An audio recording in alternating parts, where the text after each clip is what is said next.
Assalamualaikum warahmatullahi wabarakatuh.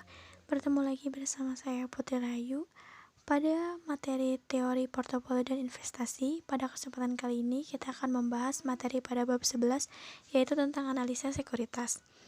Pada bab ini akan dibahas mengenai sekuritas seperti saham, obligasi, dan sekuritas derivatif seperti forward dan futures.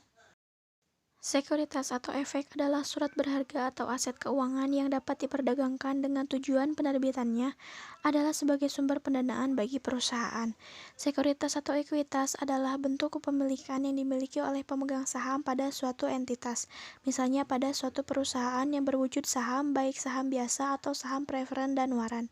Saham biasa ialah salah satu bentuk umum dari ekuitas dan mewakili kepemilikan atas suatu perusahaan. Saham preferen adalah saham istimewa yang pembayaran dividennya dalam jumlah tetap dan dibayarkan sebelum dividen untuk pemegang saham biasa.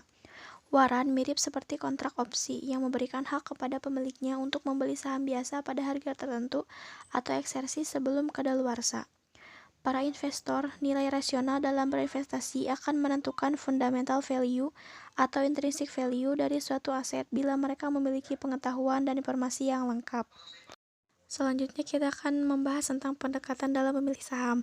Ada dua pendekatan yang dapat dilakukan dalam memilih saham, yaitu yang pertama top-down analysis, atau dalam analisa top-down dimulai dengan menganalisa kondisi makro, industri, menganalisa prospek dari berbagai sektor yang ada, dan akhirnya perusahaan-perusahaan yang memiliki prospek yang baik.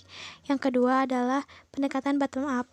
Dalam analisa bottom-up, yaitu mencari saham yang nilainya rendah dibandingkan dengan harga pasarnya sehingga dapat memberikan pengembalian yang unggul tanpa memperhatikan prospek pasar dan industrinya.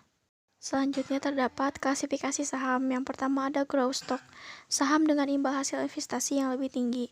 Yang kedua, harga saham murah atau undervalue dibandingkan dengan lainnya yang dapat disebabkan oleh karena pasar yang tidak efisien atau discount rate. Yang kedua, terdapat defensive stock, yaitu penurunan imbal hasil investasi tidak sebesar penurunan imbal investasi pasar.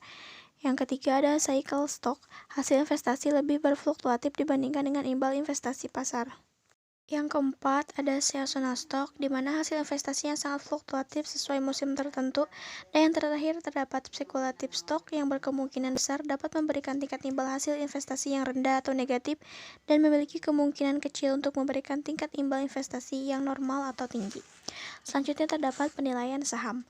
Nilai suatu aset adalah nilai sekarang atau present value dari arus kas masa depan.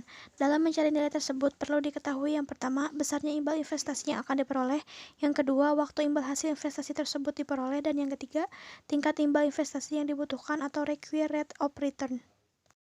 Bila nilai wajar yang diperkirakan intrinsic value lebih besar dari harga pasar, saham tersebut layak untuk dibeli karena saham tersebut dikatakan murah atau undervalue. Namun bila sebaliknya, yaitu nilai yang diperkirakan atau intrinsic value lebih kecil dari harga pasar, maka saham tersebut jangan dibeli karena harga saham di pasar sudah mahal atau overvalue. Yang pertama ada saham preferen. Penilaian saham preferen yang memberikan dividen dalam jumlah tetap dan untuk periode tak terhingga dapat dinilai menggunakan model pertumbuhan dividen konstan. Seperti dalam saham biasa, hanya pertumbuhannya sebesar 0. Yang kedua, terdapat saham biasa. Dalam melakukan penilaian saham biasa dapat menggunakan dua metode yang umum, yaitu discount cash flow dan penilaian relatif. Selanjutnya, di sini terdapat obligasi. Obligasi adalah bukti hutang atau janji penerbit kepada investor untuk melakukan pembayaran bunga secara berkala dan melunasi pokok pinjaman saat jatuh tempo. Dari periode jatuh tempo, obligasi reguler bervariasi lebih dari 1 tahun.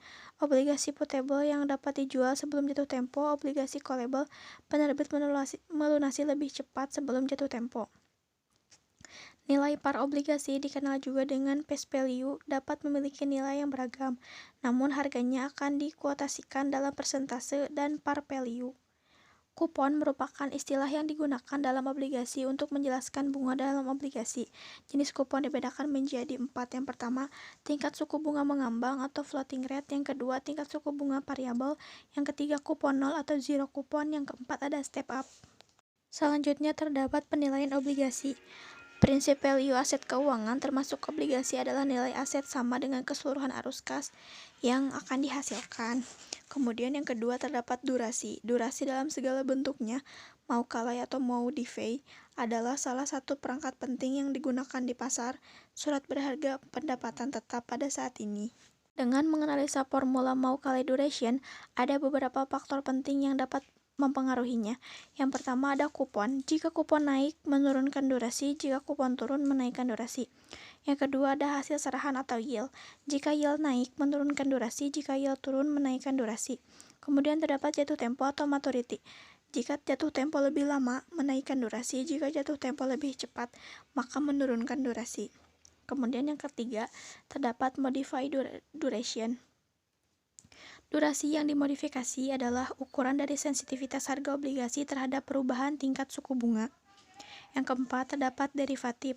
Derivatif merupakan sekuritas yang nilainya ditentukan atau diturunkan dari aset yang menjadi dasar atau underlying aset.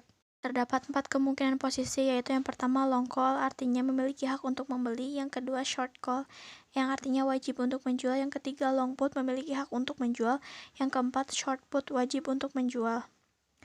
Kemudian terdapat tipe gaya kontrak opsi. Yang pertama American Option, yang dapat mengeksersis kontrak beli atau kontrak jual underlying aset kapan saja sehingga tanggal jatuh tempo. European Option dapat mengeksersis kontrak beli atau kontrak jual underlying aset saat tanggal jatuh tempo. Dan yang terakhir adalah nilai dari kontrak opsi gaya Amerika akan sama atau melebihi nilai kontrak opsi gaya Eropa. Kemudian terdapat beberapa faktor yang dapat mempengaruhi naik atau turun harga opsi. Yang pertama ada stock price.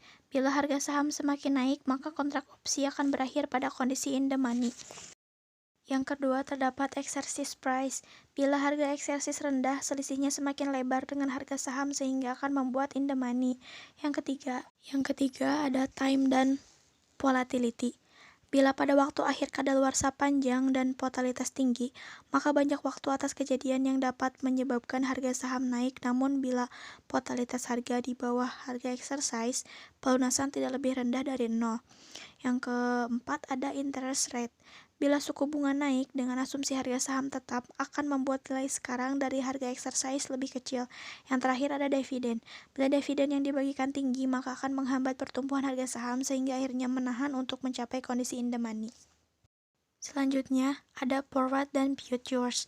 Forward adalah sebuah kontrak yang mewajibkan suatu pihak untuk membeli dan pihak lain menjual aset tertentu pada harga yang disepakati dan penyerahan dilakukan di masa depan. Futures sama seperti forward, namun diperdagangkan melalui bursa dengan kontrak yang tersandar dan lebih formal. Istilah dalam kontrak future. Yang pertama ada future price atau harga yang disepakati, yang kedua ada long position, setuju untuk membeli, dan yang terakhir ada short position, yaitu setuju untuk menjual.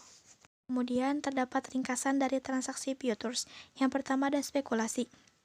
Posisi short yaitu yakin harga akan turun. Posisi long yakin harga akan naik. Kemudian yang kedua ada lindung nilai atau hedging. Long hedge melindungi terhadap kenaikan harga dan short hedge melindungi terhadap penurunan harga. Mungkin hanya sekian materi yang dapat saya sampaikan, kurang lebihnya mohon dimaafkan. Terima kasih. Wassalamualaikum warahmatullahi wabarakatuh.